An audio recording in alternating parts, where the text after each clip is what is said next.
Hello everyone and welcome to my vlog. So, pasensya na sa aking boses kasi I'm not feeling well. Mabuti na lang at nandito ang aking boyfriend para tulungan ako. And ayun nga, nandito nga pala si Lucy, ang aming cutie na pusa. For today's vlog, ipapakita ko sa inyo ang aking mga kaganapan habang ako ay nagre-rest day. Nag-take nga pala muna ako ng day off. Timing din dahil sumakit ang aking ulo. Then, bawal naman tayo higa-higa lang kaya naisipan kong mag-vlog. And ayun nga, nakita ko si tatay dito, nagluluto siya ng adobo.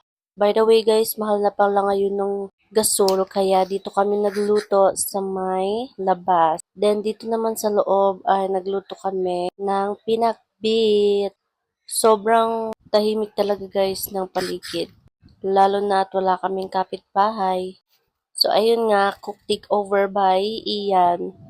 Siya ang magpapatuloy na magluluto ng pinakbit ni Ate Dile. So si tatay dyan, happy-go-lucky lang, tuwang-tuwa pa siya That time nga ay kinukulit ko si tatay kasi wala lang, trip ko lang. Then, ayun nga, hanggang sa nakulitan siya. At tawang-tawa talaga siya. Tawang-tawa siya sa niluluto ni Ate Dylan. So, shoutout sa'yo, ate.